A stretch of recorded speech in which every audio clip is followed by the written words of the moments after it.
আসসালামু আলাইকুম। প্রিয় দর্শক, ভারতের পররাষ্ট্র সচিব বিক্রম মিশ্রি বাংলাদেশ থেকে যাওয়ার পর আমি আগে বলেছিলাম যে বাংলাদেশের সঙ্গে ভারতের সম্পর্কের আমার ধারণা কিছুটা হলেও উন্নতি হতে পারে। কারণ উনি কেন এলেন? যদি কিছুই না হবে, যদি কিছুই পরিবর্তন না হবে, তাহলে উনি এলেনই বা কেন? আমাদের লোকজন ওনাকে সময়ই বা দিলেন কেন? কাজে এই সমস্ত মিলিয়ে আমার ধারণা যেটা ছিল, আমার কেন যেন মনে হচ্ছে সেটাই ঘটতে যাচ্ছে। তবে সেটা হলো গিয়া ভারতের সঙ্গে আমাদের কূটনৈতিক সম্পর্কের আনুষ্ঠানিক চেহারা। কারণ এটা বললাম এই কারণে, বিক্রম মিশ্রি ওখানে যে তাদের পররাষ্ট্র বিষয়ক যে কমিটি আছে, সংসদীয় স্থায়ী কমিটি, সেখানে যে উনি ব্রিফ করেছেন, যে উনি বাংলাদেশে গিয়েছিলেন, বাংলাদেশ থেকে কী পেলেন না পেলেন, বাংলাদেশের লোকজন তাকে কী বলেছে, এগুলি নিয়ে উনি কিন্তু এই সংসদীয় স্থায়ী কমিটিকে ব্রিফ করেছেন। এবং ব্রিফ করার ক্ষেত্রে আমাদের একটা জায়গায় যে আপত্তি ছিল, খুব সিরিয়াস আপত্তি ছিল আমাদের, যে শেখ হাসিনা ভারতে বসে বাংলাদেশের বিরোধী যে প্রচারণা চালাচ্ছে, এটাকে আমাদের অন্তর্বর্তী সরকার পছন্দ করছে না। এই বিষয়ে কিন্তু বিক্রম মিশ্রি তাদের যে পররাষ্ট্র মন্ত্রণালয়ের বিষয়, পররাষ্ট্র বিষয়ক যে স্থায়ী কমিটি, সেখানে ব্রিফ করতে গিয়ে উনি নিজে স্পষ্ট ভাষায় বলেছেন যে বাংলাদেশের অন্তর্বর্তী সরকারকে নিয়ে ক্ষমতাচ্যুত প্রধানমন্ত্রী শেখ হাসিনার সমালোচনায় ভারতের সায় নেই। শেখ হাসিনা যেটা করছেন এটাকে ভারত সায় দিচ্ছে না। তো তাহলে সে করছেন কিভাবে? এরও একটা ব্যাখ্যা উনি দিয়েছেন। উনি বলেছেন যে শেখ হাসিনা তার মন্তব্যের জন্য ব্যক্তিগত যোগাযোগ ডিভাইস ব্যবহার করছেন। ভারত সরকার তাকে এমন কোনো প্ল্যাটফর্ম বা সুযোগ সুবিধা দেয়নি যা দিয়ে তিনি ভারতের মাটিতে বসে রাজনৈতিক কর্মকাণ্ড চালিয়ে যেতে পারেন। স্পষ্ট কথা কিন্তু, যে ভারত তাকে এমন কোনো ডিভাইস দেয় নাই যেটা করবে, বরঞ্চ উনি তার পার্সোনাল যে ডিভাইসগুলো আছে সেগুলো দিয়ে করছেন। মানে ওনারা ইঙ্গিত করেছেন ওনার যে মোবাইল ফোন আছে, সেল ফোন আছে, সেটাতে উনি যোগাযোগ করছেন, হয়তো ওয়াইফাইয়ের মাধ্যমে অথবা এইভাবে উনি যোগাযোগ করছেন এবং কথাবার্তা বলছেন। তার মানে ভারত এখানে কোনো সায় নাই। ভারত চায় না যে শেখ হাসিনা ওখানে বসে আমাদের দেশ সম্পর্কে, আমাদের সরকার সম্পর্কে কোনো ধরনের বিরূপ মন্তব্য করে। আমি মনে করি এটা একদম দৃশ্যমান একটা ডেভেলপমেন্ট। কারণ এটা কিন্তু পররাষ্ট্র সচিব যেটা বলছেন, এটা কিন্তু তাদের সরকারের কথা। এবং তিনি আরও একটা কথা বলেছেন, যে কথাটা নাকি আমরা শুরু থেকেই সবসময় বলতাম, আগেও বলতাম, কিন্তু ভারত পাত্তা দিত না। কিন্তু এবার উনি আবার এখানে থাকতেও বলে গিয়েছেন, ওখানে যে আবারও বলেছেন। তিনি বলেছেন বাংলাদেশের সঙ্গে ভারতের সম্পর্ক কোনো একক রাজনৈতিক দল বা একটি সরকারের মধ্যে সীমাবদ্ধ নয়। বাংলাদেশের জনগণের সঙ্গে সম্পর্ককে গুরুত্ব দেয় ভারত। প্রিয় দর্শক, মাথায় রাখবেন এই কথাটা উনি কোথায় বলেছেন? বলেছেন ভারতের পররাষ্ট্র বিষয়ক সংসদীয় স্থায়ী কমিটিকে, যে কমিটির প্রধান হচ্ছেন কংগ্রেসের নেতা শশী থারুর। এর অর্থ ভারত কিন্তু সরকারিভাবে আমাদের ব্যাপারে তাদের যে মূল্যায়নটা ছিল সেটা হয়তো পুনর্বিবেচনা করছে, অথবা আমার ধারণা তারা বুঝতে পেরেছে যে এখানে ঝগড়া করে কোনো লাভ হবে না।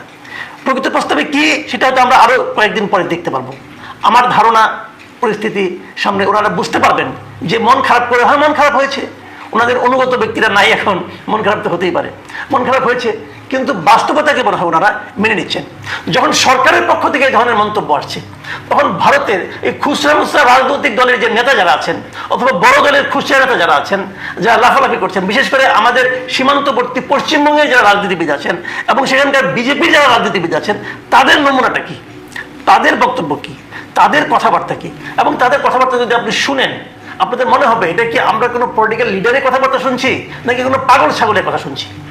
আমি উদাহরণ দিয়ে বলি, গতকালকে ওদের পশ্চিমবঙ্গের উত্তর পশ্চিম ও উত্তর 24 পরগনা জেলার গোয়ালডাঙ্গার বসিরহাটে, এটা বাংলাদেশের সীমান্তবর্তী এলাকা, সেখানে ওদের আমাদের এখানে সাম্প্রদায়িক সংঘাত হচ্ছে এই সমস্ত কল্পিত কাহিনীর উপর ভিত্তি করে তারা একটা প্রতিবাদ সমাবেশ, বিক্ষোভ প্রদর্শন করে। সেখানে হাজির হয়েছিল পশ্চিমবঙ্গ বিধানসভার বিরোধী দলের নেতা শুভেন্দু অধিকারী।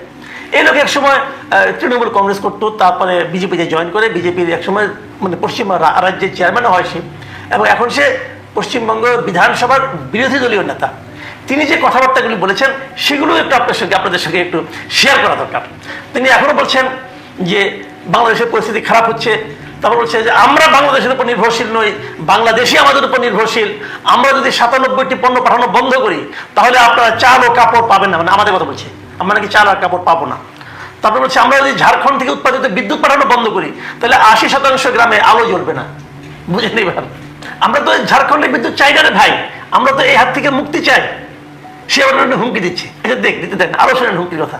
উনি বলেছেন বাংলাদেশে রাফাল যুদ্ধ বিমান পাঠানোর কথা বলছেন উনি, এবং তিনি বলছেন যে হাসিমারায় 40টি রাফাল বিমান রয়েছে, মাত্র 2টি বিমান পাঠালেই যথেষ্ট হবে। ইন্টারেস্টিং হলো, একদিন আগে গত রবিবার আর কি, সেখানে উনি বলছিলেন আরেকটা সভায় যে বাংলাদেশে রাফাল বিমান পাঠাবেন, ওখানে বলছিলেন যে একটা পাঠালেই নাকি হয়ে যাবে। আজকে অবশ্যই বেড়ে দুইটা হয়েছে।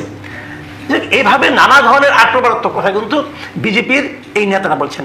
শুভেন্দু অধিকারকে আপনি বিজেপির পশ্চিমবঙ্গের সর্বোচ্চ নেতা হিসেবে বিবেচনা করতে পারেন, তো বিজেপি যারা নাকি রাষ্ট্রীয় ক্ষমতা আছে, তাদের পশ্চিমবঙ্গের আমাদের সবচেয়ে প্রতিবেশী যে সীমান্তবর্তী যে রাজ্য, সেই রাজ্যের যে বিরোধী দলীয় নেতা এবং বিজেপি মুখপাত্র বলা যায় তাকে, সে যখন এই ধরনের উন্মাদের মতো প্রলাপ বকেন, তখন প্রশ্ন কিন্তু জাগে যে এতে কি আসলে বিজেপির কোনো সায় নাই? দেখুন, সবচেয়ে যে মারাত্মক কথা উনি বলেছেন, সেটা বলে আমি ওনার প্রসঙ্গটা শেষ করব। তিনি বলার চেষ্টা করেছেন যে বাংলাদেশের ইউনূস সরকার নাকি কোনো বৈধ সরকার নয়, তারা চরমপন্থী, তারা উগ্রবাদী, তারা মানবতার বিরুদ্ধে। আবার তারা বলছেন যে তারা তালেবানের মতো। এই যে কথাগুলি বলেছেন, এবং শেষে বলেছেন যে ইউনূসের সরকার শেখ হাসিনার বৈধ সরকারকে সরিয়ে দিয়েছে। কিভাবে? হাসিনা সরকার চলে যাওয়ার 3 দিন পর ইউনূস সরকার গঠন করেছে। তো কিভাবে সে সরাই দিল? ওই সময় সে দেশেও ছিল না। এই পাগল বলে কি? দেখেন ওনার দুরাশার মাত্রাটা বলি আপনাদেরকে। এটাই হলো ওনার সম্পর্কে আবার শেষ কথা, আপাতত, পরে না হয় আরেকদিন বলবো। তিনি বলেছেন শেখ হাসিনা আবার বাংলাদেশের প্রধানমন্ত্রী হিসেবে ফিরে যাবেন। শেখ হাসিনা বৈধ প্রধানমন্ত্রী, ডক্টর ইউনূসের সরকার অবৈধ। শেখ হাসিনা প্রধানমন্ত্রী হিসেবে ঢাকার বিমানবন্দরে নামবেন, তাকে স্যালুট দিয়ে অভ্যর্থনা জানাতে হবে। মানে ভাবখানা দেখে মনে হচ্ছে শেখ হাসিনা বুঝে তার মা তা হয় আর কি, তার মা হয়, এবং তার জন্য তার জানটা কাঁদে, তাকে এখানে ফেরত আনবেন। আরে ভাই, আপনার এত মায়া লাগে, আপনার দেশে নিয়ে যান, আপনার এলাকায় রাখেন, আপনার নেত্রী বানান। বাংলাদেশে শেখ হাসিনা ফিরতে পারবেন কি পারবেন না, এটা নির্ভর করবে বাংলাদেশের মানুষ তাকে গ্রহণ করবে কি করবে না তার উপর। সেই ব্যাপারটা বোঝার ক্ষমতা আপনি শুভেন্দু অধিকারী নাই। আপনার সরকার টের পেয়ে গেছে, আপনি টের পান নাই। আপনি সাগরের 3 নম্বর বাচ্চার মতো লাফাচ্ছেন। এবং মজার ব্যাপার হলো যে এই বিষয়গুলো নিয়ে এখন কিন্তু আমাদের এখানে আমি মনে করি কেউ পাত্তাও দেয় না, কেউ আলোচনা করেন। তো বলবো যে আমি আলোচনা করলাম কেন? আলোচনা করলাম সবসময় সিরিয়াস টাইপের কথা বলি, তো আজকে নয় একটু রসিকতা করলাম, একটু হাসি তামসা করলাম, আপনাদের বিনোদন হলো, আমিও একটু বিনোদন অনুভব করলাম। এটাই মূল কারণ, আর কিছু না। শুভেন্দু অধিকারীকে কোনো পাত্তা দিচ্ছি না, গুরুত্ব দিচ্ছি না, বাট বিক্রম মিস্ত্রির গুরুত্বটা আমি দিচ্ছি। বিক্রম মিস্ত্রির কথায় আমি কিন্তু অনুভব করছি যে ভারতের সঙ্গে ভারত বুঝতে পেরেছে যে বাংলাদেশের সঙ্গে তার সুসম্পর্ক রাখতে হলে বাংলাদেশকে সম্মান দিয়ে কথা বলতে হবে। আগের 15 বছর যে আরাম পেয়ে গিয়েছিলেন, সে আরাম বোধহয় আর এখন পাওয়া সম্ভব না। এটা আমি মনে করি দুদেশের সম্পর্কের ক্ষেত্রে একটা ইতিবাচক পরিণতি হয়তো নিয়ে আসবে। প্রিয় দর্শক, আপাতত এখন এ পর্যন্তই। আল্লাহ হাফেজ।